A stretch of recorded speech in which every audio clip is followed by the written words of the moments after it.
এখন আমি আপনাদেরকে আরেকটু সংক্ষেপে একদম সারাংশটা বলে দেব যে এই সূরা আবাসাটা রাসূলুল্লাহ সাল্লাল্লাহু আলাইহি ওয়াসাল্লাম এক কুরাইশ মশহুর মানে পরিচিত কুরাইশ নেতা আবু জাহেল বা অন্য কেউকে দাওয়াত দিচ্ছিলেন, মানে কুরাইশদের নেতাদেরকে, মেইন কথা এখানে নাম আসে নাই। সে সময় অন্ধ সাহাবী কুরাইশ আবু জাহেলের নাম সরি অন্ধ সাহাবী আব্দুল্লাহ ইবনে উম্মে মাকতুম রাদিয়াল্লাহু আনহু এসে কোরআন শিখতে চাইলে, ইসলাম গ্রহণ করতে চাইলে নবীজি সামান্য মুখ ভার করেন, তখন আল্লাহ তাআলা রাসূলকে এই সংশোধনী দিয়েছেন। এটা হচ্ছে এক নাম্বার বিষয়। দুই নাম্বার হচ্ছে যে কোরআনের মর্যাদা ও গুরুত্ব তুলে ধরা হয়েছে। হ্যাঁ, এটি ইন্নাহা তাযকিরা ফামান শাআ যাকারা, এটি পবিত্র সম্মানিত ফেরেশতাদের মাধ্যমে এই কোরআন কি রয়েছে, সংরক্ষিত রয়েছে।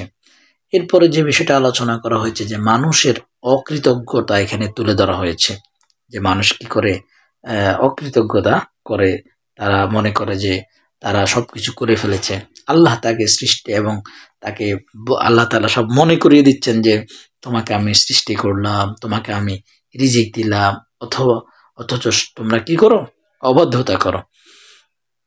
তারপর যে বিষয়টা এখানে আল্লাহ তাআলা আমাদেরকে স্মরণ করিয়ে দিয়েছেন যে আল্লাহর নানা নেয়ামতের বিবরণ, খাদ্য, পানি, ফসল ইত্যাদির বিবরণ আল্লাহ তাআলা আমাদেরকে এখানে এই সূরার মধ্যে জানিয়ে দিয়েছেন। এরপরে যে বিষয়টা নিয়ে তিনি আল্লাহ তাআলা আমাদেরকে এখানে সতর্ক করেছেন সেটা হচ্ছে কিয়ামতের দিন মানুষের অবস্থা সম্পর্কে তিনি বর্ণনা করেছেন যে সেদিন মানুষ আপন ভাই, আপন মা বাবা, আপন আপন স্ত্রী সন্তান থেকে পালাবে। কিছু মুখ সেদিন উজ্জ্বল হবে আর কিছু মুখ সেদিন ধূলি মলিন বিষণ্ণ অন্ধকারাচ্ছন্ন হয়ে যাবে। আসসালামু আলাইকুম ওয়া রাহমাতুল্লাহি ওয়া বারাকাতুহু। আলহামদুলিল্লাহিল্লাযী ওয়াহদাহু ওয়াসসালাতু ওয়াসসালামু আলা মান লা নাবিয়্যা বা'দাহু। সম্মানিত প্রিয় দর্শকবৃন্দ,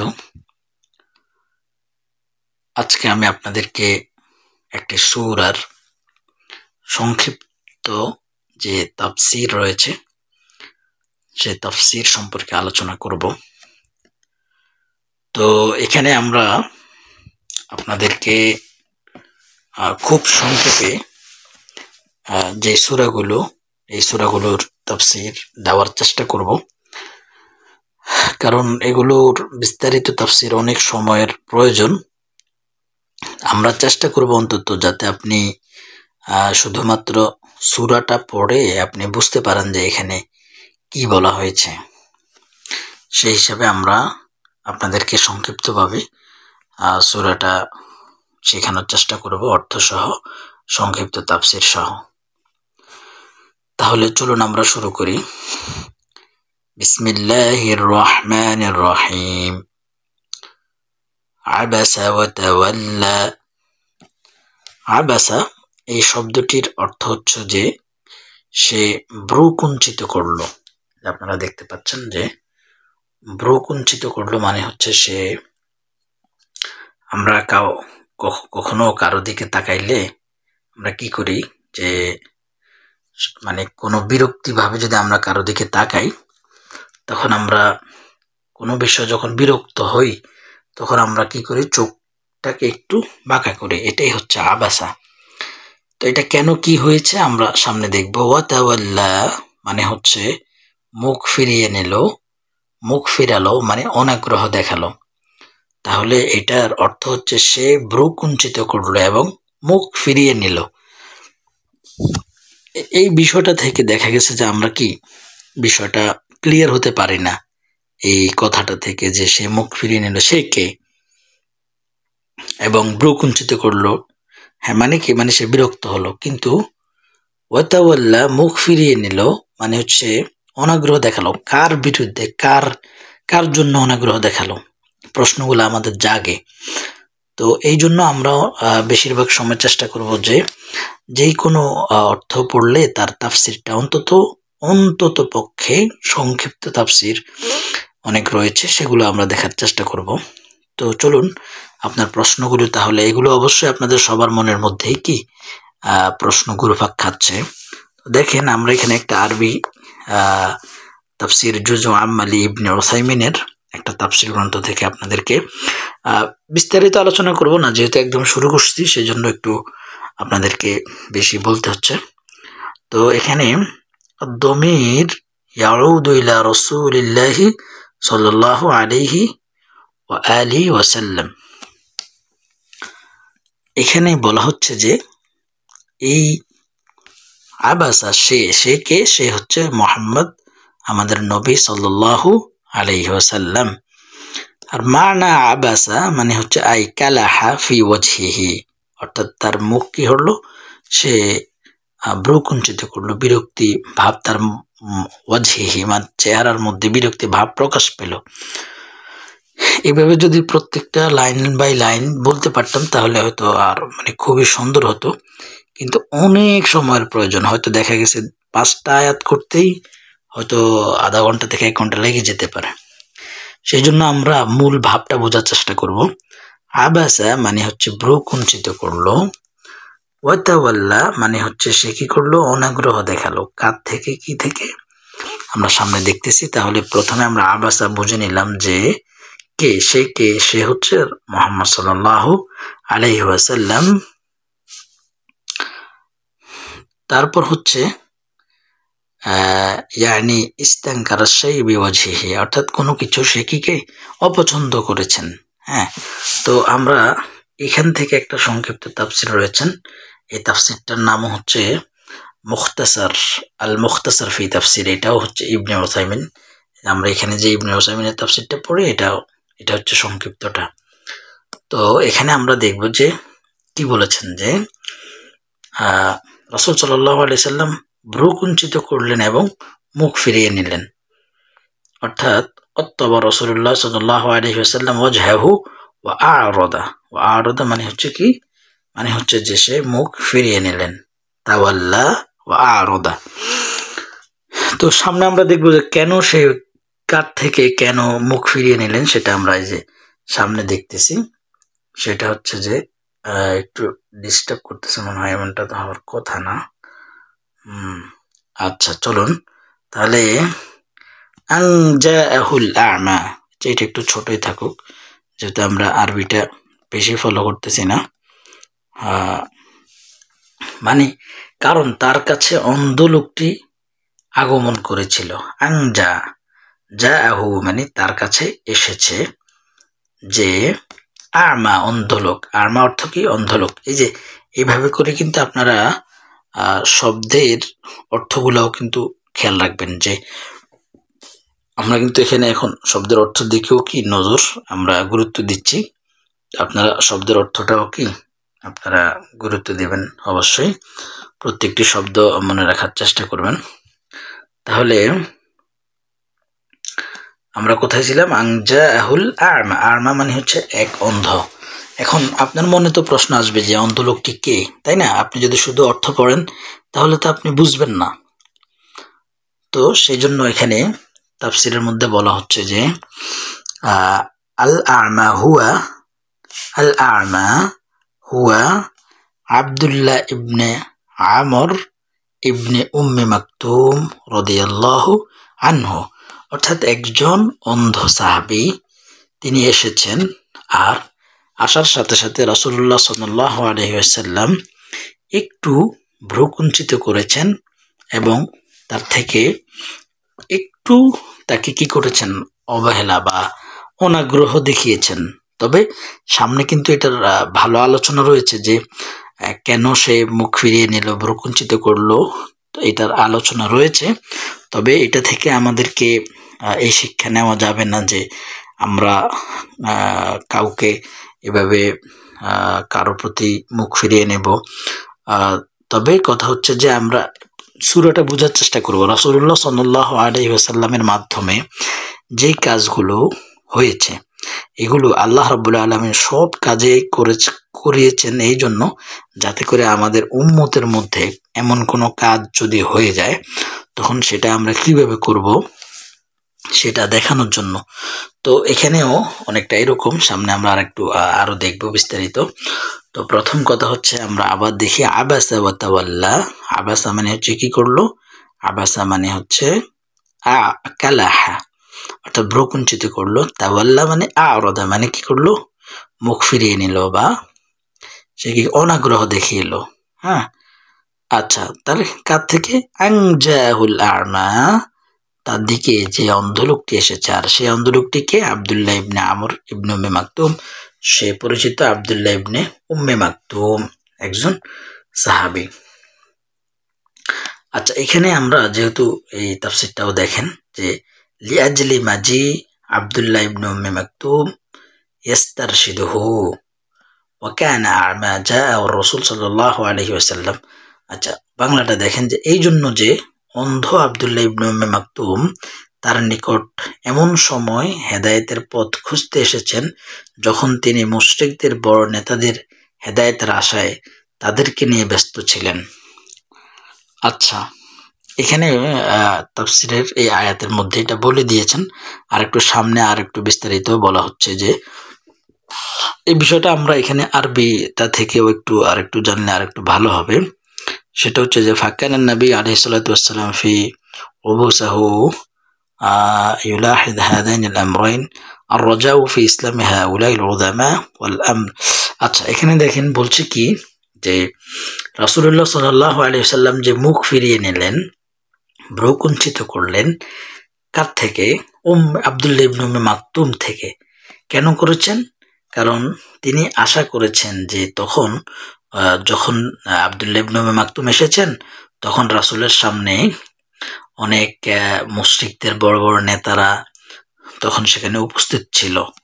হ্যাঁ, তো রাসূল সাল্লাল্লাহু আলাইহি সাল্লামের মনের মধ্যে এরকম একটা আশা ব্যক্ত করেছেন যে এরকম একটা আশা ছিল যে এখানে যারা কাফের মুশরিকদের নেতা রয়েছেন তারা ইসলাম গ্রহণ করবে।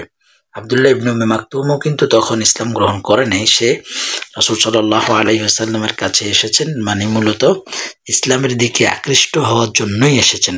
কিন্তু রাসূলুল্লাহ সাল্লাল্লাহু আলাইহি ওয়াসাল্লাম কি করলেন, তিনি তার দিকে বেশি গুরুত্ব না দিয়ে কাফের মুশরিকদের যে বড় বড় নেতারা রয়েছেন তাদের প্রতি একটু বেশি কি দিলেন, গুরুত্ব দিলেন। এই গুরুত্ব দেওয়াটা কিন্তু রাসূল সাল্লাল্লাহু আলাইহি ওয়াসাল্লাম তাকে অবজ্ঞা করে দেয় নাই। এখানে যে আরবিতে দুইটা বিষয় আলোচনা করেছেন যে আর রজাউ মানে রাসূল সাল্লাল্লাহু আলাইহি ওয়াসাল্লাম আশা করেছেন ফি ইসলামি, ইসলামের মধ্যে হাউলাইল উলামা, অর্থাৎ কাফের মুশরিকদের যে উলামারা মানে তাদের যে নেতারা রয়েছেন তারা কি করবেন, তারা ইসলাম গ্রহণ করবেন। ওয়াল আমরু সানি আল্লা يزدرون النبي صلى الله عليه وسلم وعلى آله في كون يلتفت إلى هذا الرجل الأعمى الذي هو محتقر عندهم। إذا محتقر মানে হচ্ছে তুচ্ছ, মানে ولا شك أن هذا اجتهاد من رسول الله صلى الله عليه وسلم وليس احتقارا لابن أم مكتوم। এই জিনিসটা খুব সুন্দর যে ওয়ালাইসা ইহতিকার, মানে এটা একটা রাসূলের ইজতিহাদ ছিল, মানে গবেষণা ছিল যে কি এখানে বড় বড় নেতারা আছে, এরা যদি ইসলাম গ্রহণ করে তাহলে এটা ইসলামের জন্য অনেক বড় উপকার হবে। এটা তার একটা কি ছিল, একটা ইজতিহাদ ছিল, একটা গবেষণা ছিল।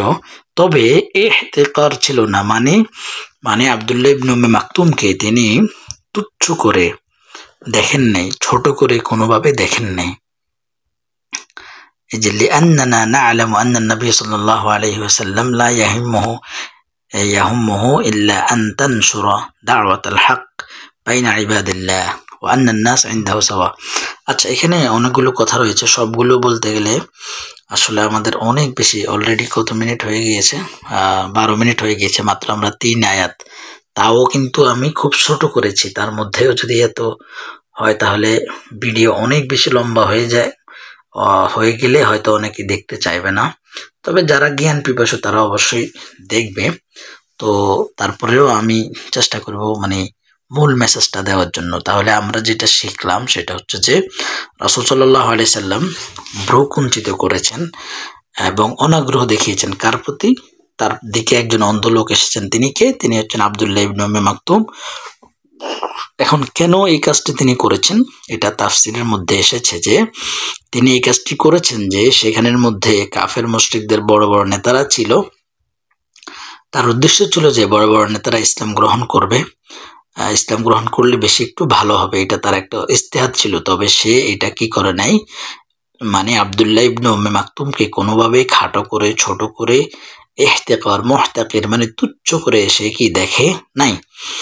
ওকে, তারপর আমরা সামনে আগে যে ওয়ামা ইউদরিকা লাআল্লাহু ইয়াযাক্কা, আল্লাহ তাআলা বলেন যে আর কিসে তোমাকে জানাবে, ইউদরিকা মানে ইউআল্লিমুকা কিসে তোমাকে জানাবে, লাআল্লাহু সে হয়তো, লাআল্লাহ মানে সম্ভবত, ইয়াযাক্কা পরিশুদ্ধ হতো, ইয়াযাক্কা মানে ইয়াতাতাহহারা মানে সে পবিত্রিত হতো, মানে সে হয়তো ইসলাম গ্রহণ করতো, মানে আর কিসে তোমাকে জানাবে সে হয়তো পরিশুদ্ধ হতো, মানে সে হয়তো কি মানে রাসূল সাল্লাল্লাহু আলাইহি সাল্লাম তো জানতেন না যে সে কি জন্য এসেছেন।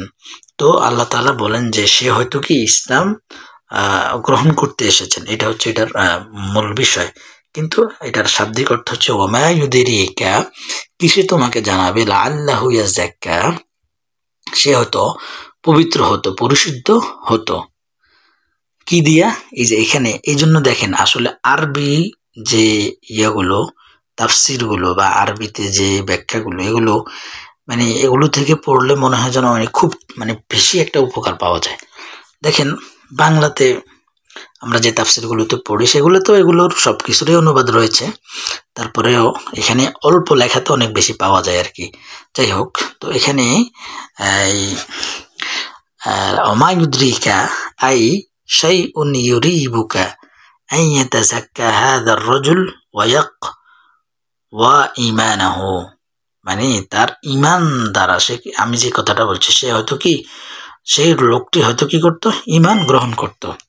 লাআল্লাহু এখানে হু মানে সে, তো এই সেইটাকে, এই সেইটা এখানে বলা হচ্ছে যে লাআল্লাহ ইবনে উম্মে মাকতুম, মানে ইবনে উম্মে মাকতুম রাদিয়াল্লাহু তাআলা আনহু তিনি হয়তো কি করতেন, ইসলাম গ্রহণ করতেন। আচ্ছা, এখানে ঠিক এই তাফসিরটার, এই আরবি তাফসিরটারই এখানে সংক্ষিপ্ত একটা এখানে আমরা নিয়ে এসেছি। আপনারা দেখতে পাচ্ছেন যে আল মুখতাসার ফি তাফসির, ওয়ামা ইউলিমুকা মানে তোমাকে কিসে জানাবে, আইয়ুহা রাসূল হে রাসূল তোমাকে কিসে জানাবে, লাআল্লা হাযাল আ'মা ইয়াতাতাহহারু মিন যুনুবিহি, এটা সুন্দর, হে রাসূল আপনি কি জানেন এই অন্ধ লোকটি নিজ পাপ থেকে পরিচ্ছন্ন হবে, মানে এই অন্ধ লোকটি হয়তো কি ইসলাম গ্রহণ করতে, এটা হচ্ছে মূল কথা।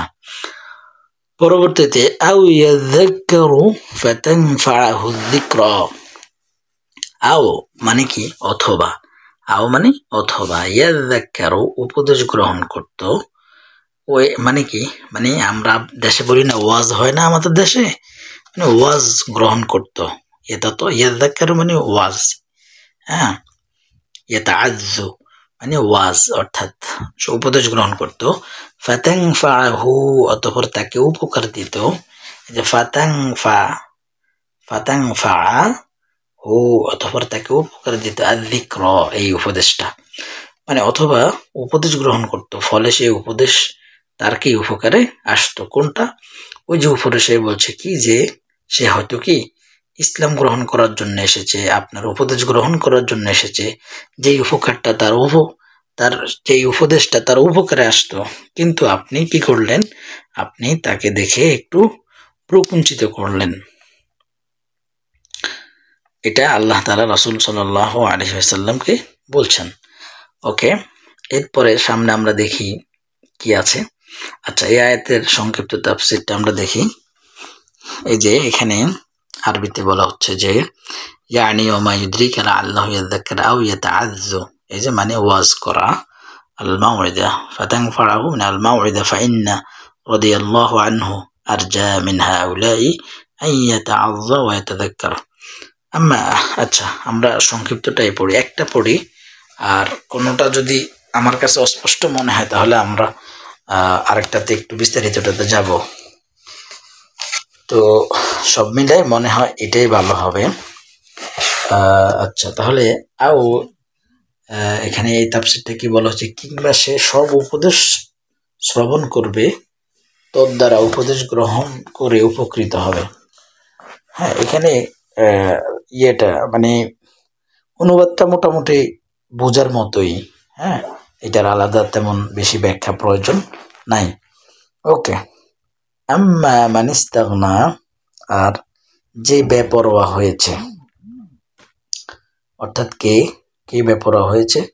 আমরা তাফসীর দেখি যে আম্মা মান ইস্তাগনা, যে তাফসীরে কি বলা হয়েছে যে আম্মা মান ইস্তাগনা বিনাফসিহি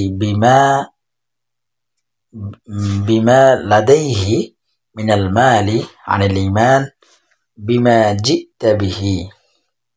পক্ষান্তরে যে ব্যক্তি তার নিকট থাকা সম্পদের কারণে আপনার আনিত ঈমান থেকে নিজেকে অমুখাপেক্ষী করেছে। অর্থাৎ এখানে বোঝানো হচ্ছে যে যারা যেসব নেতাদের জন্য আপনি আব্দুল্লাহ ইবনে উম্মে মাকতুম থেকে মুখ ফিরিয়ে নিয়েছেন, সেই আব্দুল্লাহ ইবনে উম্মে মাকতুম থেকে যারা ওলামা ছিল আর এই যে কাফেরদের নেতারা ছিল, তারা তাদের সম্পদের কারণে ঈমান থেকে নিজেকে অমুখাপেক্ষী করেছে। অর্থাৎ তারা ঈমান আনার জন্য তাদের অত ইচ্ছা নাই, এটা হচ্ছে স্বাভাবিক কথা। ঠিক আছে, আর আপনি তাদের জন্য কি করলেন, বেপরোয়া হয়ে গেলেন, মানে তাদের দিকেই আপনি বেশি নজর দিলেন। ফাআনতা লাহু, এখান থেকে একটা জিনিস শিক্ষার আছে যে অনেক কিছুই আসলে শিক্ষার রয়েছে, মানে বের করলে অনেক বের করা যায়।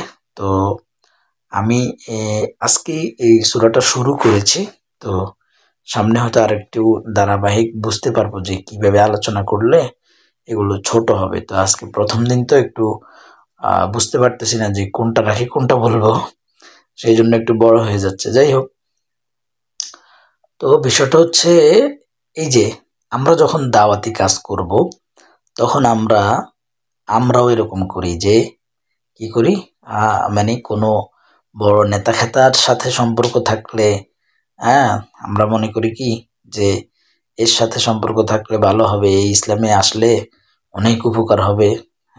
একজন সাধারণ মানুষকে, একজন কাজ করা মানুষকে আমরা গুরুত্ব কম দিই, কিন্তু না, আল্লাহ তাআলা এখানে রাসূলুল্লাহ সাল্লাল্লাহু আলাইহি ওয়াসাল্লামকে এটি বলে দিয়েছেন যে একজন সাধারণ মানুষ সে হয়তো ইসলাম গ্রহণ করত, আর মানে কাফের মুশরিকদের বড় বড় নেতারা এরা হয়তো ইসলাম গ্রহণ করতো না। এরা কি করলো, এরা যে আপনি যে ঈমানের দাওয়াত তাদের কাছে নিয়ে এসেছেন, এটার প্রতি তারা কি মুখাপেক্ষী ছিল না, মানে তারা ইসলাম গ্রহণ করার ইচ্ছা ছিল না, তবুও আপনি এদের প্রতি গুরুত্ব দেন। কিন্তু একজন মুসলমান সে যতই ছোট হোক, তার যতই কম আপনার সম্পদ থাকুক, কিন্তু ঈমান গ্রহণ করার পরে সেই পৃথিবীতে একজন সবচেয়ে বেশি সম্মানিত এবং সেই সম্পদশালী। ঈমানই হচ্ছে সবচেয়ে বড় সম্পদ। সো আমরা এই বিষয়টা খেয়াল রাখবো। চলুন পরবর্তীতে কি আছে যে ফাআনতা লাহু তাসাদ্দা, তুমি তার প্রতি মনোযোগ দিচ্ছ। অর্থাৎ উপরে কি বলছে, যারা ঈমান আনতে চায় না আপনি তাদের প্রতি বেশি মনোযোগ দিচ্ছেন, এটা হচ্ছে আল্লাহ তাআলার কথা। ফাআনতা লাহু তাসাদ্দা, তাসাদ্দা মানে হচ্ছে যে তাতাআররাদা, মানে হচ্ছে মনোযোগ দেওয়া, তাদের দিকে বেশি গুরুত্ব দেওয়া। অর্থাৎ আপনি তাদের প্রতি বেশি গুরুত্ব দিচ্ছেন যারা কি ঈমানের প্রতি কোনো মুখাপেক্ষী না, অর্থাৎ তারা ঈমান আনতেই চায় না বা আনবেই না, আপনি তাদের প্রতি বেশি গুরুত্ব দিচ্ছেন। এটার তাফসীর কি আছে সংক্ষিপ্ত যে ফাআনতা তাতাআররাদা লাহু ওয়া তুকবালু ইলাইহি, আপনি সেদিকে মুখ করে তার পানে অগ্রসর হচ্ছেন।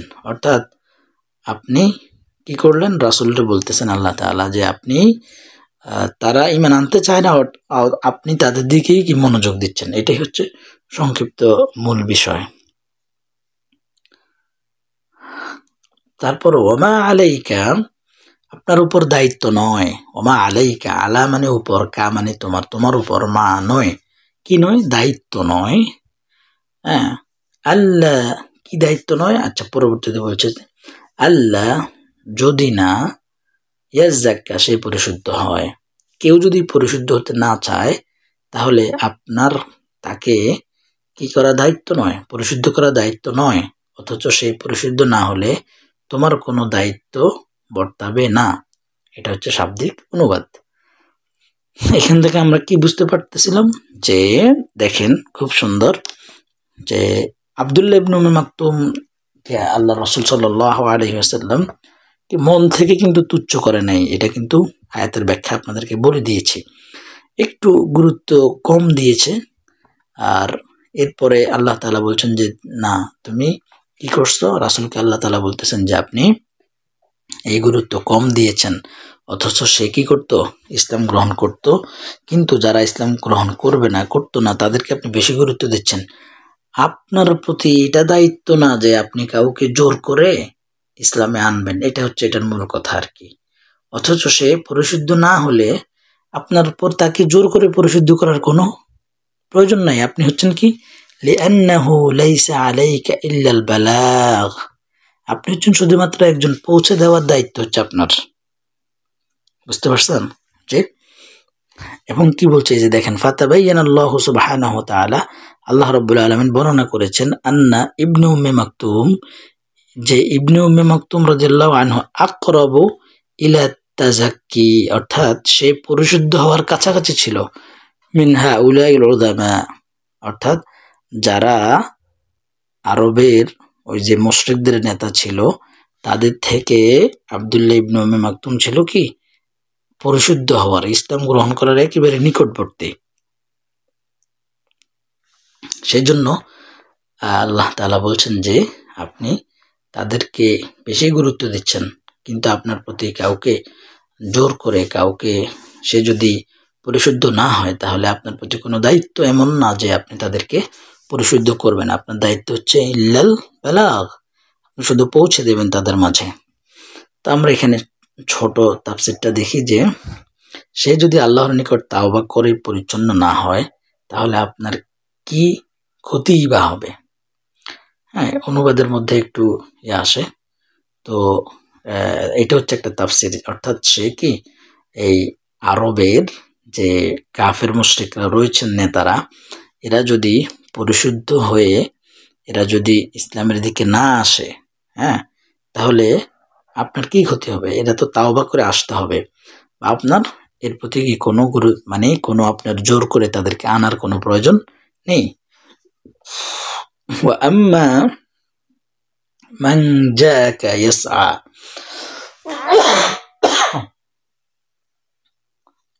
ওয়া আম্মা আর অন্য পক্ষে অন্যদিকে মান জাআকা যে আপনার নিকটে এসেছে, ইয়াসআ দৌড়ে, আব্দুল্লাহ ইবনে উম্মে মাকতুম রাসূলের দিকে দৌড়ে এসেছেন, পক্ষান্তরে যে তোমার কাছে ছুটে আসলো। ওয়া আম্মা মান জাআকা বাহসান আনিল খাইর, সে কি জন্য রাসূলের দিকে দৌড়ে এসেছেন। দেখি এখানে আর একটু অন্য কোনো কিছু আপনাদেরকে জানানোর মতো আছে কিনা। ওকে, সে বলছেন কি যে ওয়া আম্মা মান জাআকা ইয়াসআ বাহসান আনিল খাইর, পক্ষান্তরে সেই ব্যক্তি আপনার নিকট কল্যাণের অনুসন্ধান নিয়ে দৌড়ে আসলো। কল্যাণের অনুসন্ধান নিয়ে কি করলো, দৌড়ে আসলো। সে কে, সে হচ্ছে আব্দুল্লাহ ইবনে উম্মে মাকতুম রাদিয়াল্লাহু তাআলা আনহু। ওয়া হুয়া ইয়াখশা, এটাকে ওয়া হুয়া সে ভয় করে, সে কে, সে হচ্ছে আব্দুল্লাহ ইবনে উম্মে মাকতুম। এই যে এখানে ওয়া হুয়া ইয়াখশা রাব্বাহু, এমন অবস্থায় সে নিজ প্রতিপালককে কি করে, ভয় করে। অর্থাৎ আব্দুল্লাহ ইবনে উম্মে মাকতুম হচ্ছে এমন লোক যে কি করে, যে আপনার দিকে দৌড়ে আসলো, যে আল্লাহকে ভয় করে, হ্যাঁ, সে ইসলাম গ্রহণ করতে চায়, নিজেকে পরিশুদ্ধ করতে চায়, তারপরেও আপনি তাকে গুরুত্ব কম দিচ্ছেন। তবে ওমা ইউদিরিকা, এই যে এই কথাটা বলছেন আল্লাহ তাআলা যে তোমাকে কিসে জানাবে, তখন রাসূল তো জানতেন না যে তার মনের অবস্থা, যে সে ইসলাম গ্রহণ করতে এসেছে, তার মনের এতটুকু চাওয়া, এটা তো রাসূল জানতেন না। তো যাই হোক, এখানে যেটা বলা হচ্ছে যে ওহুয়া ইয়াখশা, সে কি করত, সে অথচ সে ভয় করে। ফাআনতা আনহু তালাহা, ফাআনতা অথচ কাকে বলতেছে, আল্লাহ তাআলা রাসূলকে বলতেছেন যে অতঃপর আপনি আনহু তার থেকে তালাহা মুখ ফিরিয়ে নিলেন, অনীহা প্রকাশ করলেন, অথচ তুমি তার প্রতি উদাসীন হলে। কে বলতেছেন? আল্লাহ তাআলা রাসূলুল্লাহ সাল্লাল্লাহু আলাইহি সাল্লামকে বলতেছেন যে আব্দুল্লাহ ইবনে উম্মে মাকতুম সে দৌড়ে এসেছে, সে আল্লাহকে ভয় করে, সে নিজেকে পরিশুদ্ধ করতে চায়, তারপরেও আপনি কি করলেন? তাকে অনীহা প্রকাশ করলেন। এটার শাব্দিক, এটার যে সংক্ষিপ্ত তাফসীর, ফাআনতা তাতাশাগাল আনহু বিগাইরিহি মিন আকাবিরিল মুশরিকিন, আপনি তাকে বাদ দিয়ে মুশরিক নেতাদেরকে নিয়ে ব্যতিব্যস্ত হয়ে গেলেন। ব্যতিব্যস্ত শব্দটা একটু বেশি হয়ে গেল অনুবাদ, ব্যস্ত হয়ে গেলেন। তাতাশাগাল মানে শাগাল মানে ব্যস্ত হয়ে যাওয়া। রাসূলের ক্ষেত্রে আমরা সব শব্দই একটু যারা অনুবাদ করেছেন তারা হয়তো আমার থেকে আরো বেশি গবেষণা করেছেন, আমি আমার ব্যক্তিগত বিষয় বললাম। আমরা রাসূলের শানে কথা বলবো এইভাবে যে রাসূল সাল্লাল্লাহু আলাইহি সাল্লাম কে আল্লাহ তাআলা বলতেছেন যে আপনি ওদেরকে নিয়ে ব্যস্ত হয়ে গিয়েছেন, অথচ আব্দুল্লাহ ইবনে উম্মে মাকতুম সে ইসলাম গ্রহণ করতে চায়, সে নিজেকে পরিশুদ্ধ করতে চায়, সে আল্লাহকে ভয় করে, সে দৌড়ে আসলো। তো এটা থেকে কি, এটা হচ্ছে মূলত যে আমরাও যেন এরকম দাওয়াতের ক্ষেত্রে আমরা কাকে গুরুত্ব দেব? আমরা গুরুত্ব দেব একজন মানুষের তার চাওয়া পাওয়াকে, তার ইচ্ছাকে, তার অবস্থাকে। অবস্থা বলতে কি, যে মানে তাকে আমরা মূল্যায়ন করব কি হিসেবে? তার হৃদয়ের পরিশুদ্ধতার দিক দিয়ে আমরা মানুষকে আমরা মূল্যায়ন করব, তাদের ক্ষমতার দিক দিয়ে নয়। কাল্লা ইন্নাহা তাযকিরা, কখনো নয়, নিশ্চয় এটা উপদেশ বাণী। আল্লাহ তাআলা বলতেছেন যে কখনো নয়, ইন্নাহা নিশ্চয় তা, তাযকিরা উপদেশ বাণী। অর্থাৎ কাল্লা ইন্নাহা তাযকিরা আই আল আয়াতুল কুরআন। ইন্নাহা মানে কি? ইন্নাহা মানে হচ্ছে আয়াতুল কুরআনিয়া, মানে কোরআনের আয়াত। আল্লাতী আনজালা আল্লাহু আলা রাসূলিহি সাল্লাল্লাহু আলাইহি ওয়া আলা আলিহি ওয়াসাল্লাম তাযকিরা, তাযাক্কারুল ইনসান বিমা ইয়ানফাউহু ওয়া তাহাসসাহু আলাইহি। অর্থাৎ এমন উপদেশ যেটা মানুষকে কি করবে? মানুষের উপকারে আসবে এবং তাকে তাহাসসা, তাকে অনুপ্রাণিত করবে, আলাইহি তার প্রতি। ব্যাপার এখানে আমরা সংক্ষিপ্তটাই দেখি, লাইসাল আমরু কাযালিক, বস্তুত ব্যাপারটি তেমন নয়। কেমন নয়? ইন্নামা হিয়া মাউইযা ওয়া তাযকির লিমান ইয়াকবাল, বরং এটি হলো যে গ্রহণ করে তার উদ্দেশ্য, উপদেশ ও সতর্কবাণী। অর্থাৎ কোরআনটা হচ্ছে মানে কাউকে জোর করে, কাউকে ফোর্স করে আপনি পালন করার কোনো বিষয় না, এটা হচ্ছে একটি উপদেশ বাণী। ফামান শাআ যাকারাহ, কাজেই সে ইচ্ছা করবে, যে ইচ্ছা করবে। ফামান অতএব যে, শাআ চায়, মানে কি চাওয়া, মানে কি ইচ্ছা করা, যাকারাহ তা গ্রহণ করবে। কাজেই যে ইচ্ছা করবে সে তা স্মরণ রাখবে, মানে সে তা কি করবে? গ্রহণ করবে। মানে এটা হচ্ছে রাসূল সাল্লাল্লাহু আলাইহি সাল্লামের দায়িত্ব হচ্ছে পৌঁছে দেওয়া। পৌঁছে দেওয়ার পরে আপনি যদি চান আপনি গ্রহণ করতে পারেন, আপনি যদি না চান আপনি গ্রহণ করতে নাও পারেন। আপনি যদি চান যে আপনি আগুনের মধ্যে পড়াবেন, আপনি জাহান্নামে বসবাস করবেন, তাহলে আপনি গ্রহণ করবেন না। আর আপনি যদি চান যে আপনি জান্নাতে বসবাস করবেন, নাজ নেয়ামত ভোগ করবেন, তাহলে আপনি গ্রহণ করবেন। এটা তাফসীর না, এটা আমি আপনাদেরকে বলছি, কিন্তু তাফসীর হচ্ছে ফামান শাআ আন ইয়াযাক্কারাল্লাহু যাকারা, যে তাই যে আল্লাহকে স্মরণ করতে চায় সে যেন তাকে স্মরণ করে এবং এই কোরআন দ্বারা যেন উপদেশ গ্রহণ করে। ওয়াত্তাআযা বিমা ফি হাদাল কুরআন, এবং এই কোরআন দ্বারা যেন সে কি, মানে ওয়াজ গ্রহণ করে, মানে এই কোরআনের কি উপদেশ গ্রহণ করে। ফি সুহফিম মুকাররামাহ, এটা আছে, এটা কি? ফি সুহফিন মুকাররামা, সুহফ সহিফার মধ্যে, সম্মানিত সহিফার মধ্যে কি লিপিবদ্ধ রয়েছেন। এটা আছে সম্মানিত সহিফা সমূহে, মানে কি, মানে অর্থাৎ এটা লাওহে মাহফুজের মধ্যে কি লিপিবদ্ধ আছে। ফাহাদাল কোরআন, এটা কি? এটা হচ্ছে ফাহাদাল কোরআন ফি সুহফিন শরীফা ইনদাল মালাইকা, কেননা এই কোরআন ফেরেশতাদের নিকট সম্মানিত পুস্তিকায় রক্ষিত রয়েছে। অর্থাৎ মেইন কথা হচ্ছে যে এই কোরআনের কথা আল্লাহ তাআলা বলেছেন, উপদেশ এটি কোথায় রয়েছে? এটি লাওহে মাহফুজের মধ্যে রয়েছে, মারফুআতিন মুতাহহারা। আর এটা কি? এটা হচ্ছে সমুন্নত, মর্যাদা সম্পূর্ণ, উচ্চ মর্যাদা সম্পূর্ণ, মুতাহহারা, এবং এটি একটি পবিত্র। এটা সংক্ষিপ্ত তাফসীর কি? মারফুআতুন ফি মাকানি আলিন, মানে কি? মানে হচ্ছে এটার সুউচ্চ স্থানে এটি রয়েছেন। মাকানিন আলিন মানে উঁচু, উঁচু স্থানে, অর্থাৎ লাওহে মাহফুজে। মুতাহহারা লা ইউসিবুহা দানাস ওয়ালা রিজস, যাকে অপবিত্রতা কিংবা কলুষতা স্পর্শ করে না। এই কোরআনকে কোনো অপবিত্রতা, কলুষতা স্পর্শ করে না। বিআইদি সাফারা, দেখি এখানে কিছু আছে কিনা। আই আন্না হাদা যিকর আল্লাযী তাতাদাম্মানাতহু হাযিহিল আয়া ফি সুহুফিন মুকাররামা। আচ্ছা, একটা থেকে পড়লেই মনে হয় সুন্দর হবে। তো আরবিটা থেকে পড়লে আপনারা হয়তো বুঝতে পারবেন না, না হয় এটা আমার জন্য একটু সুবিধা হতো। এটার দিকে লক্ষ্য করতে গিয়ে আবার এখানে একটু সময় চলে যায়, তো সমস্যা নেই। ওকে, সামনে গিয়ে যে বিআইদি সাফারা, দূত। সাফারা মানে হচ্ছে যারা দূত রয়েছেন, মানে কি? মানে হচ্ছে মালাইকা। দেখেন বিআইদি সাফারা, লেখকদের হাতে। এখন আপনার মনে প্রশ্ন আসবে, আপনি বুঝবেন না, আপনাকে তাফসির সংক্ষিপ্ত, একেবারেই মিনিমাম তাফসির হলো আপনাকে পড়তে হবে কোরআন বোঝার জন্য। লেখকদের হাতে, এখন কি লেখকদের হাতে? দূতদের হাতে। এখন লেখকরা কে? এটাও তো আপনার প্রশ্ন আসতে পারে। এখন দেখেন, ওয়াহিয়া বিআইদি রুসুল মিনাল মালাইকা, যা রয়েছে ফিরিস্তাদের মধ্যকার বার্তা বাহকদের হাতে। এখানে এই রসুল মানে আবার আমাদের রাসুল না, এটা মানে হচ্ছে বার্তা বাহক। রাসুল মানে বার্তা বাহক, যিনি বার্তা পৌঁছিয়ে দেন। ওকে, বিআইদি সাফারা কিরামিন বারারা। কিরামিন সম্মানিত, বারারা সততা সম্পূর্ণ, যারা মহা সম্মানিত, অনুগত। তারা কারা? এই যে একটু আগে কার কথা বলা হয়েছে? যারা ফেরেশতাদের কথা বলা হয়েছে। কিরামুন ইনদা রাব্বিহিম কাসীরা ফি'লুল খায়র ওয়াত তাআত, যারা স্বীয় প্রতিপালকের নিকট সম্মানিত এবং প্রচুর কল্যাণকর ও আনুগত্যপূর্ণ কাজ সম্পাদনকারী।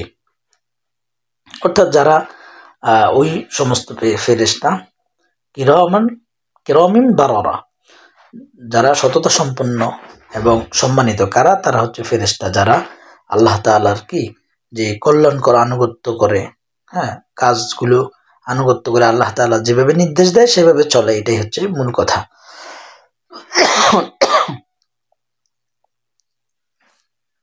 এই যে দেখেন, বারারা মানে হচ্ছে কাসীরুল ফাদলি ওয়াল ইহসান, অর্থাৎ তারা অনেক বেশি বেশি ভালো কাজ করেন।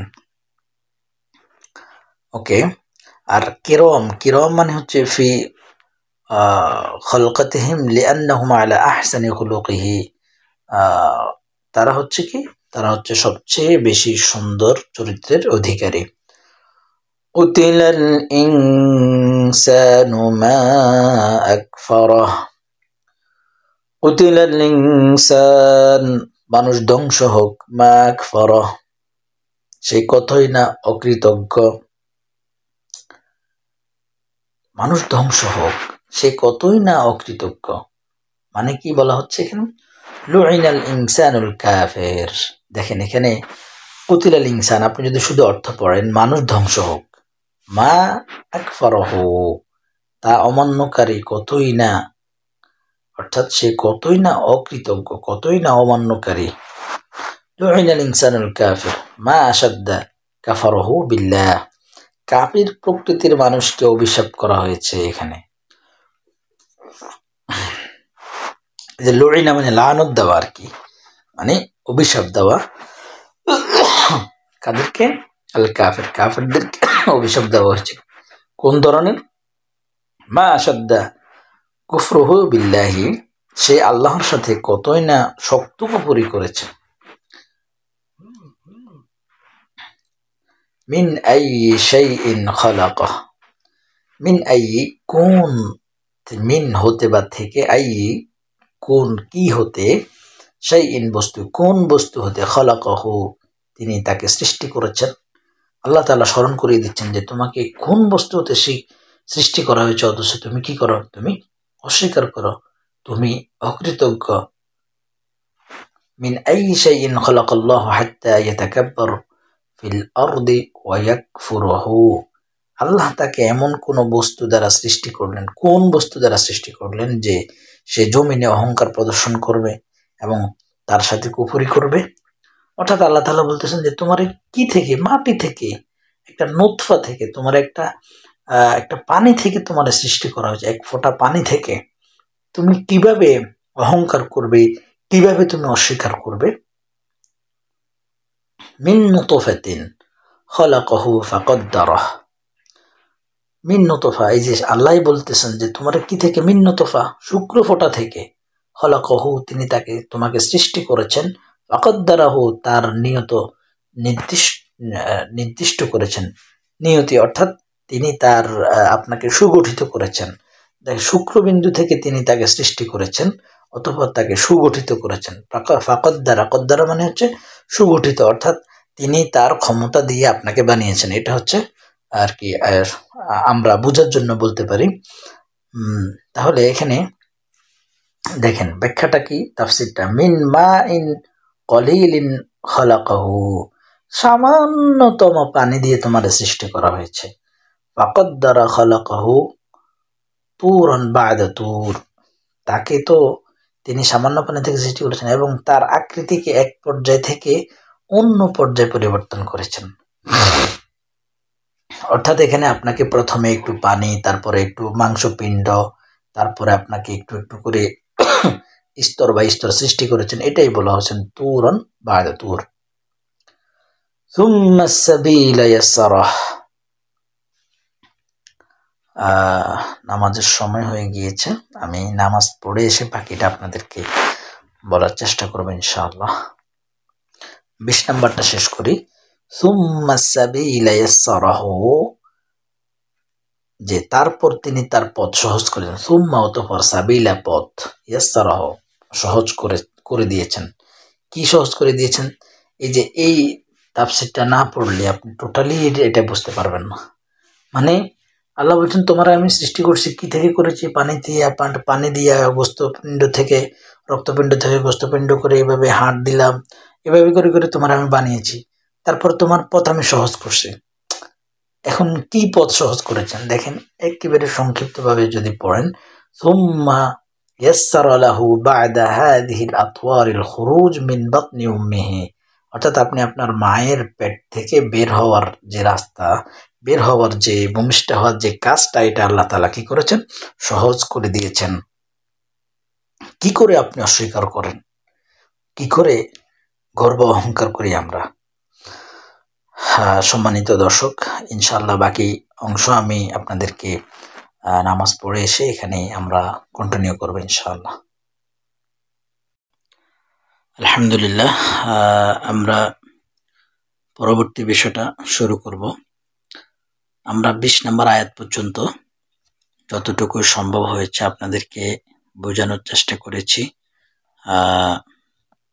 এসহ। এখন এই যে আমরা যে পরবর্তীতে পাঠটা পড়লাম,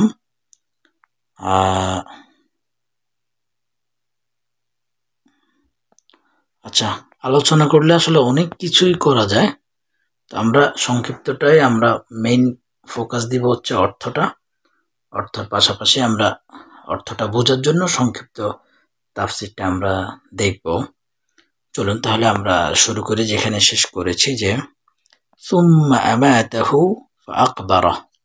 আমাদের উপর পর্যন্ত কি ছিল, যে সুম্মা সাবিলা ইয়াসসারা, মানে আল্লাহ তাআলা বলছেন যে তোমাদেরকে আমি কিভাবে সৃষ্টি করেছি, কি থেকে সৃষ্টি করেছি, এবং তোমাদেরকে তোমাদের মায়ের পেট থেকে বের হওয়ার জন্য আমি সহজ করে দিয়েছি। এরপর তোমরা কি হবে, সুম্মা আমাতাহু, মৃত্যু, তারপর কি তিনি তাকে মৃত্যু দেন, মানে আমাদেরকে আল্লাহ তাআলা মৃত্যু দেন। ফাআকবারাহু, অতঃপর তাকে কবরস্থ করেন, মানে আমাদেরকে এখানে একটা এটা তাফসীর থেকে আমি একটু নিজে থেকে আপনাদেরকে মানে একটা নিজের অ্যানালাইসিস বলতেছি। সেটা হচ্ছে যে দেখেন, জীবনটা আমাদের কত ছোট। আল্লাহ তাআলা কি বলছেন যে আমি তোমাদেরকে কি থেকে সৃষ্টি করেছি, তোমাদেরকে পর্যায়ক্রমে সৃষ্টি করেছি। হ্যাঁ, এরপর বলছেন যে কি, যে তোমাদেরকে মায়ের পেট থেকে বের করা সহজ করে দিয়েছি। এই পর্যন্ত হচ্ছে আমাদের মায়ের পেট থেকে বের হওয়া। এরপরে মাঝখানে আল্লাহ তাআলা আর কিছুই বলেন নাই, কোনো কিছু না বলে ডাইরেক্ট বলছেন যে সুম্মা আমাতাহ। তবে এখানে সুম্মা শব্দটা দ্বারা, সুম্মা শব্দ যদি ব্যবহার হয়, এটার মানে হচ্ছে যে এখানে কিছু সময় আমাদের অপেক্ষা রয়েছে, মানে এখানে আমাদের জীবনটাও রয়েছে। তো আমি মানে যেটা বলতেছি আর কি, সেটা হচ্ছে যে মানে আল্লাহ তাআলা মায়ের পেট থেকে বের করার পরেই কবরের কথা বলেছেন, মৃত্যুর কথা বলেছেন। সুম্মা দ্বারা যেহেতু ব্যবহার করছেন, সুম্মাটা হচ্ছে মানে এমন কাজ বোঝায় যেটা ধীর স্থির ভাবে, অর্থাৎ আপনি যদি বলেন যে খরাজা মুহাম্মদ ওয়া জাইদ, মোহাম্মদ এবং জাইদ কি হলো, বের হলো, তার মানে এটার মানে হচ্ছে একসাথেই বের হয়েছে দুইজন। কিন্তু যদি বলেন যে খরাজা মুহাম্মদ সুম্মা জাইদ, তো সুম্মা বললে মানে এখানে জাইদ হয়তো অনেকক্ষণ অপেক্ষা করেছেন, অপেক্ষা করে তারপরে বের হয়েছেন। তো এই জন্য এখানে আমরা এটাকে আমাদের জীবনটা ধরতে পারি। তবে দেখেন যে কত ছোট আমাদের জীবন, মানে আল্লাহ তাআলা আমাদেরকে মায়ের পেট থেকে বের করেছেন, এরপরে বলতেছেন যে সুম্মা আমাতাহু ফাকবারা, তারপর তিনি তাকে মৃত্যু দেন এবং তাকে কবরস্থ করেন। এটা জাস্ট আমি আমার একটা বললাম আপনাদেরকে শিক্ষা নেওয়ার জন্য। ওকে, আমরা দেখি যে এখানে সংক্ষিপ্ত তাফসীর কি আছে, যে সুম্মা বা'দা মা কদ্দারা লাহু মিন উমর ফিল হায়াতি আমাতা, তারপর এরপর তার জন্য দুনিয়ার আয়ু নির্ণয় করে তাকে মৃত্যু দিয়েছেন। কদ্দারা মানে নির্ণয় করে, মানে তার দুনিয়ার আয়ু যতটুকু ছিল ততটুকু তাকে কি দিয়া তার কি জন্য, তার জন্য মৃত্যু দিয়েছেন। ওয়াজআলা লাহু কবরান ইয়াবকা ফীহি ইলা আন ইয়াবআথ, অর্থাৎ সে এবং তার উদ্দেশ্য কবর নির্ধারণ করা হয়েছে, তার জন্য কবর বানানো হয়েছে, সে তথায় পুনরুত্থানের পূর্ব পর্যন্ত অবস্থান করবে। সুম্মা ইযা শাআ আনশারাহ, তারপর সুম্মা অতঃপর ইযা শাআ যখন চাইবেন, মানে তারপর যখন তিনি ইচ্ছা করবেন, আনশারাহ অর্থাৎ আল্লাহ তাআলা যখন ইচ্ছা করবেন, আনশারাহ তাকে পুনরুজ্জীবিত করবেন, পুনরায় জীবিত করবেন।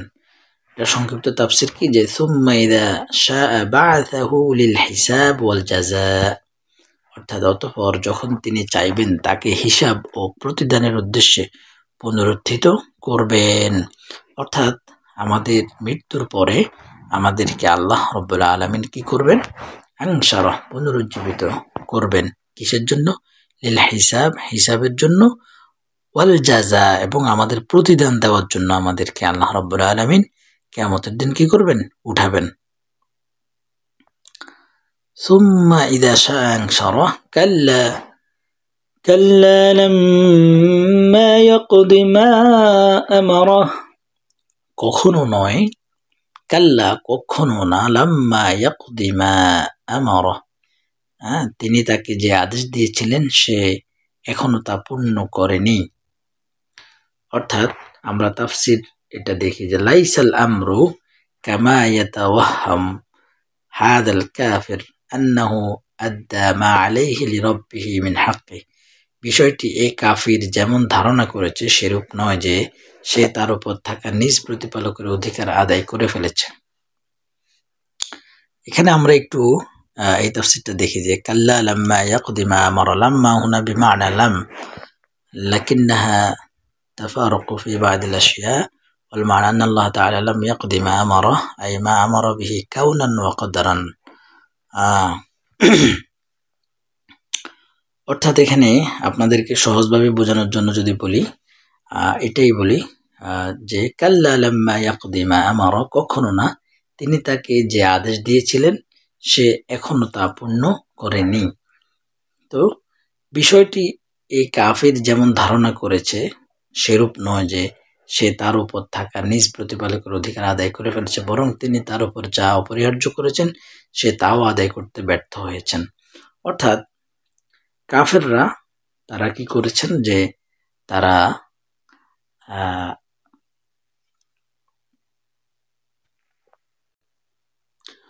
তো এখানে বিষয়টা কাল্লা লাম্মা ইয়াকদি মা আমারা এর উপরে যে বিষয়টা রয়েছে সেটা হচ্ছে যে আল্লাহ তাআলা আমাদেরকে অনেক নেয়ামতের কথা বলেছেন। তো এখন বলতেছেন যে তাকে এত নেয়ামত দেওয়ার পরেও, মানে আমাদেরকে এত নেয়ামত দেওয়ার পরেও আমরা কি ভাবছি যে আমরা দায়িত্ব পালন করে ফেলেছি। হ্যাঁ, আমরা অনেক দায়িত্ব পালন করেছি, আসলে আমরা এখনো কি তা পূর্ণভাবে আদায় করিনি।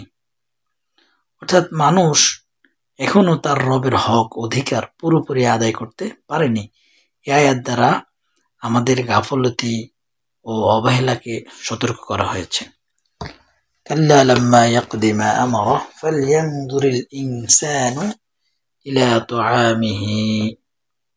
ফালইয়ানজুরিল ইনসান, কাজেই মানুষ তার খাদ্যের প্রতি লক্ষ্য করুক। ফালইয়ানজুর মানে লক্ষ্য করুক, আল ইনসানু মানুষ, ইলা তুআমিহি তার খাদ্যের প্রতি। ফালইয়ানজুরিল ইনসানুল কাফির, কাফেরদেরকে বলা হচ্ছে, উপরে সেমটাই বলা হচ্ছে, বলা হয়েছে যে কাফেরদেরকে উদ্দেশ্য করেই, ওইটা আমি হয়তো বলতে পারিনি। ফালইয়ানজুরিল ইনসানুল কাফির, কাফের যেন তার আহারের প্রতি লক্ষ্য করে সে তা কিভাবে উপার্জন করলো। বিল্লাহি ইলা তুআমিহি আল্লাযী ইয়াকুলুহু কাইফা হাসালা, সে কিভাবে তা পেল। কাফিররা যেন মানে তারা যে কি করতেছে, তারা মনে করতেছে কি যে আমরা এই যে কাল্লা লাম্মা ইয়াকদি মা আমারা, তারা মনে করতেছে যে আমরা তো কি আল্লাহর আদেশ সব পালন করে ফেলতেছি। আল্লাহ বলতেছে যে তোমরা কি করো, তোমাদের খাদ্যের দিকে তোমরা নজর দাও, যে তোমরা এটা কোত্থেকে পেয়েছো, কে তোমাদেরকে খাবার দিয়েছে। আন্না সাবাবনাল মা'a সাব্বা, নিশ্চয়ই আমরা সাবাবনা, আমরা বর্ষণ করেছি আল মা'a সাব্বা, বর্ষণ প্রচুর পরিমাণে পানি বর্ষণ করে কে, আল্লাহ তাআলা। فأصله من المطر النازل من السماء بقوة وغزارة, এর মূল উৎস হলো আসমান থেকে মুষলধারে অবতীর্ণ বৃষ্টি। মানে আল্লাহ তাআলা আমাদেরকে মুষলধারে আসমান থেকে বৃষ্টির নিয়ামত দান করেন। মানে কাফেরদেরকে ওই যে বললো যে তোমরা কি করো, তোমাদের খাদ্যের দিকে তাকাও, হ্যাঁ, তোমাদেরকে যে খাদ্য দেওয়া হয় খাদ্যটা কোত্থেকে আসে, এবং এই যে তোমাদেরকে মুষলধারে বৃষ্টি দেওয়া হয়, বৃষ্টি পানি। সুম্মা শাকাকনাল আরদা শাক্কা, তারপর জমিনকে যথাযথভাবে বিদীর্ণ করে, সুম্মা তারপর শাকাকনা আমরা বিদীর্ণ করেছি, আল আরদা মাটিকে, শাক্কা খুব বিদীর্ণ, অর্থাৎ যেভাবে মাটিকে ফাটিয়ে দিলে, মাটিকে উর্বর করলে তোমরা সেখান থেকে ফসল উৎপাদন করতে পারবে, সেইভাবেই আমি কি করলাম, আমি মাটিকে ফাটিয়ে দিলাম। তাফসীর সংক্ষিপ্ত কি আছে, সুম্মা ফাতাকনাল আরদা ফানশাক্কাত আনিল নাবাত, অতঃপর আমি জমিনকে বিদীর্ণ করে তা থেকে উদ্ভিদ উৎপন্ন করলাম।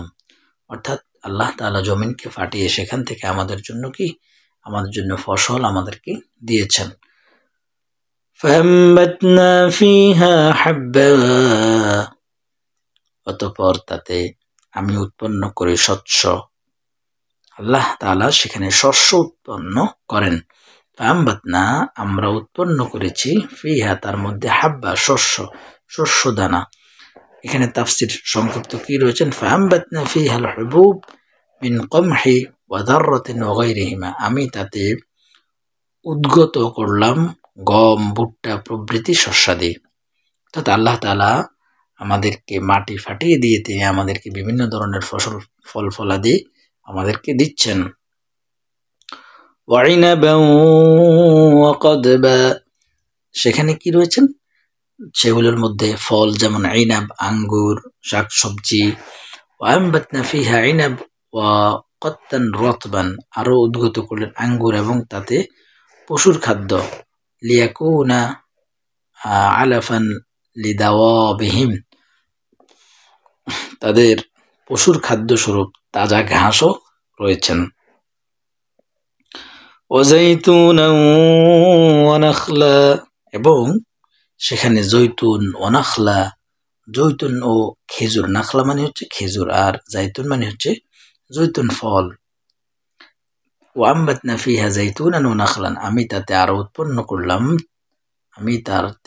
উৎপন্ন করলাম কি জলফাই ও খেজুর। ওয়া হাদাইকা গুলবা, হাদাইকা মানে হচ্ছে বাগান সমূহ, গুলবা মানে হচ্ছে যে কি ঘন গাছ বিশিষ্ট, অর্থাৎ আল্লাহ তাআলা দুনিয়ার মধ্যে কি করলেন, তিনি বৃষ্টি বর্ষণ করেন এবং তিনি আমাদেরকে আসমান থেকে পানি দেন এবং তিনি জমিনকে ফাটিয়ে দিয়ে সেখান থেকে আমাদের জন্য কি করেন, ফসল দেন। এবং সেই ফসলের মধ্যে কি রয়েছে, আমাদেরকে আঙ্গুর, আমাদেরকে এই যে খেজুর, এবং এই যে হাদাইক বাগান সমূহ, সেখানে অনেক গাছগাছালি রয়েছে, যে গাছগাছালিগুলো না থাকলে আমরা অক্সিজেন নিতে পারতাম না, এবং সব ধরনের গাছগুলো আল্লাহ তাআলা আমাদের উপকারের জন্যই সৃষ্টি করেছেন। কোনো না কোনো ধরনের উপকার আমরা এটার মধ্যে পাচ্ছি। ওকে, সংক্ষিপ্ত আমরা করব, বেশি বাড়াবো না। হাদাইকা গুলবা ওয়া আমবাতনা ফিহা বাসাতিন কাসীরাল আশজার, ঘন বৃক্ষ বিশিষ্ট উদ্যান সমূহ তিনি আমাদেরকে দিয়েছেন। ওয়া ফাকিহাতান ওয়া আব্বা, আর ফল ও তৃণ, সেখানে ফাল ও আব্বা গবাদি খাদ্য, আব্বা মানে হচ্ছে গবাদি খাদ্য, অর্থাৎ পশুদের যে খাদ্য রয়েছে সেটা। আল্লাহ তাআলা শুধু আমাদের খাদ্যই দেন নাই, তিনি আমাদের পশুদেরও কি আমাদের খাবারের সাথে পশুদের কি দিয়েছেন, খাবার তৈরি করেছেন, দিয়েছেন। ওয়ামবাতনা ফিহা ফাকিহা, আরো উৎপন্ন করলাম ফলমূল। ওয়ামবাতনা ফিহা মা তারআহু বাহাইমুকুম, অর্থাৎ ফলমূল ও তাদের পশু খাদ্য সমূহ আল্লাহ তাআলা কি করলেন, আল্লাহ তাআলা তিনি ফলমূল এগুলো আমাদের জন্য সৃষ্টি করেছেন।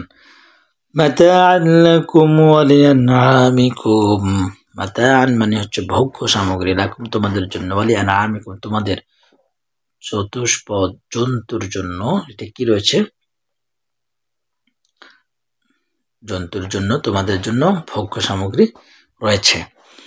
ওকে, তোমাদের ও তোমাদের চতুষ্পদ জন্তুগুলোর জীবনাপরণ স্বরূপ রয়েছে।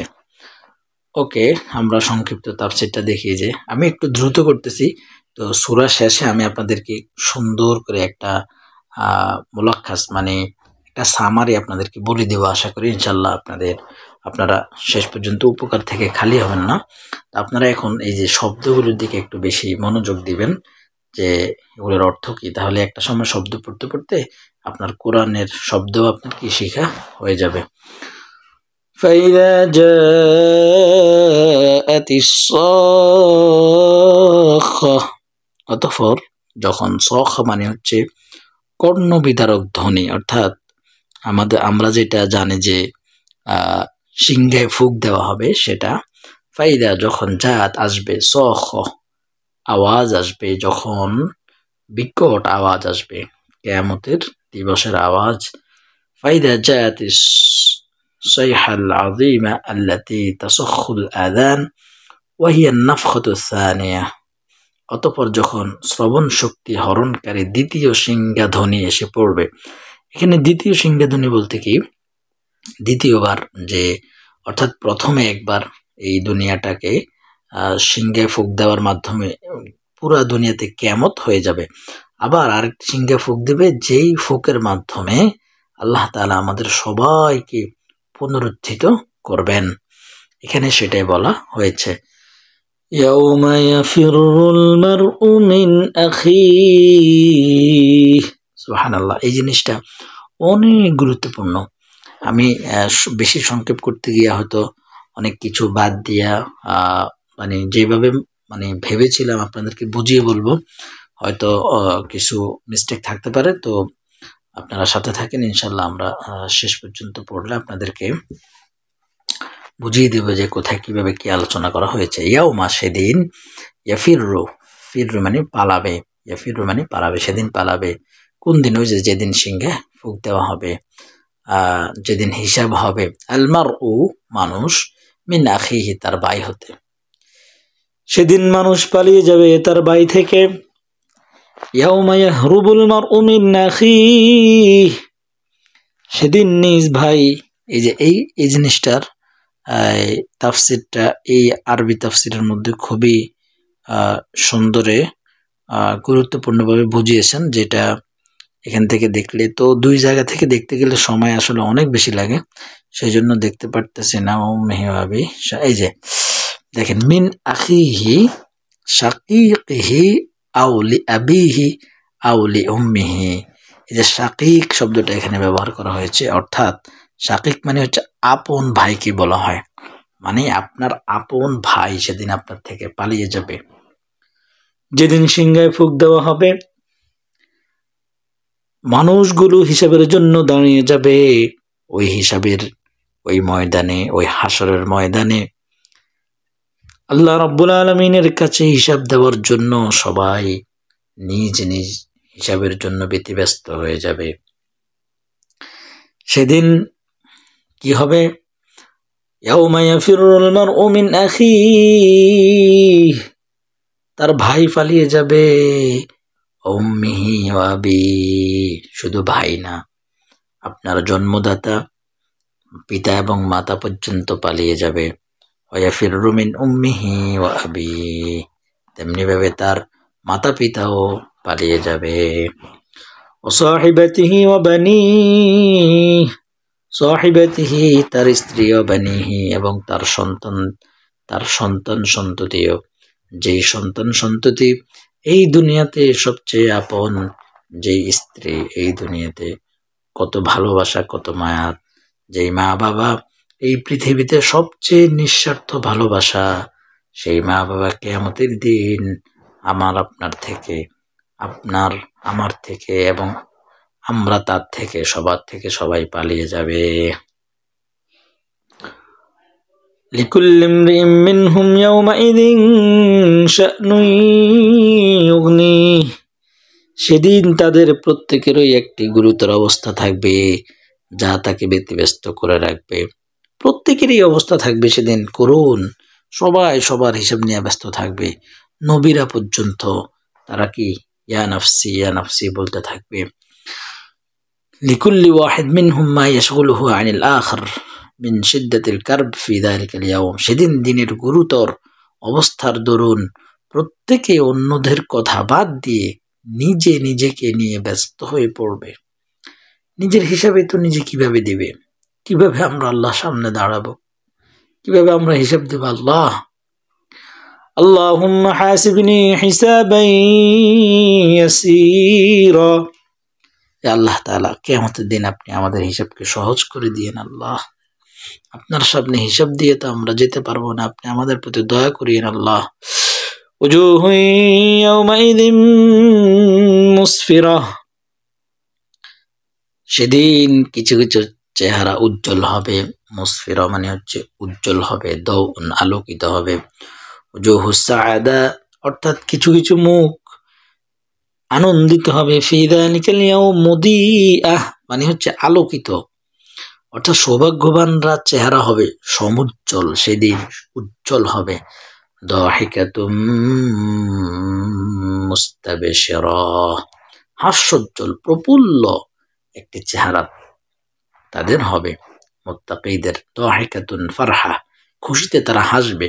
বিমা আ'আদাল্লাহু লাহা মিন রাহমাতিহি, আল্লাহ তাআলা তাদের জন্য যে রহমত প্রস্তুত করে রেখেছেন এর জন্য। ওয়াজুহুন ইয়াওমাইযিন আলাইহা গাবারা, আর কিছু কিছু চেহারার উপর সেদিন থাকবে মলিনতা। সেই দিন যারা মুত্তাকি তাদের চেহারা উজ্জ্বল হবে, আর যারা কাফের মুশরিক বেঈমান তাদের চেহারা হবে কি মলিন।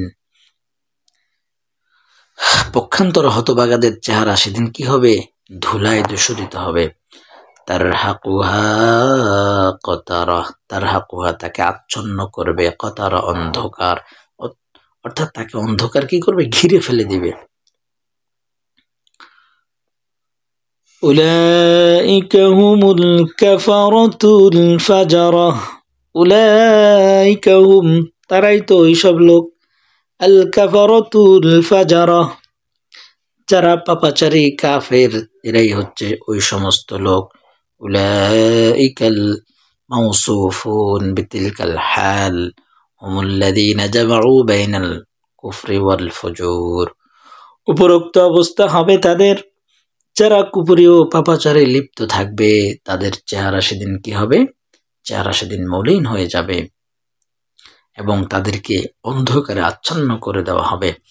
সম্মানিত দর্শক, আপনারা যারা শুনছেন, আরো কিছু বিষয় জেনে নেন যে এই সূরা থেকে আমরা কি শিক্ষা নিতে পারি। সূরার মূল শিক্ষা ও বার্তা, দাওয়াতে ধনী গরিব পার্থক্য নেই। একটা শিক্ষা কি? দাওয়াতের মধ্যে কোনো ধনী গরিবের কোনো পার্থক্য নেই। দাওয়াতের ক্ষেত্রে কাউকে হেয় করা যাবে না। একজন অন্ধ দরিদ্র সাহাবীও আল্লাহর কাছে কি প্রিয় হতে পারেন। আল্লাহ দৃষ্টিভঙ্গি সংশোধন করেন যেন নবী ও দায়ীগণ সকল মানুষের প্রতি সমান দয়া ও গুরুত্ব দেখান। বিষয়টা কিন্তু খুবই গুরুত্বপূর্ণ একটি শিক্ষা। আমরা এখন দাওয়াতের ময়দানে আমরা যে কি করি, সুবহানাল্লাহ, আমরা একজন মুসলিম ভাই আরেকজন মুসলিম ভাইকে যেভাবে ট্রিট করি, যেভাবে মন্তব্য করি, যেভাবে দেখি, সুবহানাল্লাহ, এগুলো ব্যাখ্যা করতে গেলে আসলে অনেক দুঃখের বিষয়। আর সেখানে আল্লাহ তাআলা রাসূলকে সতর্ক করলেন যে তুমি কি করতেছো, তুমি যাকে অবজ্ঞা করতেছো সেই তো ইসলাম গ্রহণ করতে এসেছে, অথচ তুমি নেতাদের কি গুরুত্ব দিচ্ছ। যাই হোক, তো মূল শিক্ষা হচ্ছে দাওয়াতে ধনী গরিব কোনো পার্থক্য নেই। আরেকটি শিক্ষা যে কোরআনের মর্যাদা। কোরআন কোনো সাধারণ কথা নয়, এটি হচ্ছে আল্লাহ তাআলার পবিত্র ও সম্মানিত একটি গ্রন্থ। কোরআনকে গুরুত্ব সহকারে আমাদেরকে গ্রহণ করতে হবে। এরপরে যে শিক্ষাটা, যে মানুষের অকৃতজ্ঞতা ও দায়িত্ব। মানুষ আল্লাহর অসংখ্য নিয়ামত ভোগ করেও তার নির্দেশ কি মানে না। কাল্লা লাম্মা ইয়াকদি মা আমারাহ, তারা মনে করে যে আমরা তো সবই পালন করে ফেলেছি। হ্যাঁ, দুই একবার নামাজ পড়ে এসে সব করে ফেলেছে, জুমার নামাজ পড়ে এসে সব করে ফেলেছে। হ্যাঁ, আখিরাতের ভয়াবহতা যে কিয়ামতের দিন কারো উপকারে কেউ আসবে না, আত্মীয়তা থাকবে না, সেদিন ভাই ভাইয়ের জন্য আসবে না। মুখগুলো কিয়ামতের দিন ইমানদারের যে চেহারাগুলো কি উজ্জ্বল হবে, আর গুনাহগারদের মুখ থাকবে কি কালো ধুলামলিন। অর্থাৎ আখিরাতের ভয়াবহতা, আখিরাতের শিক্ষা আমরা এখানে নিতে পারি। তাহলে আরেকটা শিক্ষা নিতে পারি যে আখলাক ও দাওয়াত শিক্ষা। মানুষকে তার ইলিম ও তাকওয়ার ভিত্তিতে মূল্যায়ন করতে হবে, আর দুনিয়াবী অবস্থান দেখে নয়। প্রতিটি দাওয়াতদাতা যেন আন্তরিকভাবে গরিব, অক্ষম, সাধারণ মানুষকেও কি দেয়? গুরুত্ব দেয়। অহংকার, দম্ভ, দুনিয়ার মোহ মানুষকে কোথায় নিয়ে যাবে? ধ্বংসের দিকে নিয়ে যাবে। সম্মানিত দর্শক, আশা করি আপনারা এই সূরাটি সংক্ষিপ্তভাবে বুঝতে পেরেছেন। তো আমি চেষ্টা করেছি খুবই সংক্ষিপ্ত করার জন্য। ইনশাআল্লাহ সামনের সূরাগুলো আরো সুন্দর করে আপনাদেরকে বলার চেষ্টা করব। আল্লাহ তাআলা তৌফিক দান করুন, আমরা যেন কোরআন নিজেদের জীবনে আমল করতে পারি, বুঝতে পারি, পড়তে পারি, সেই তৌফিক দান করুন। আমিন। ওয়া মা তাওফীকি ইল্লা বিল্লাহ। আসসালামু আলাইকুম ওয়া রাহমাতুল্লাহ।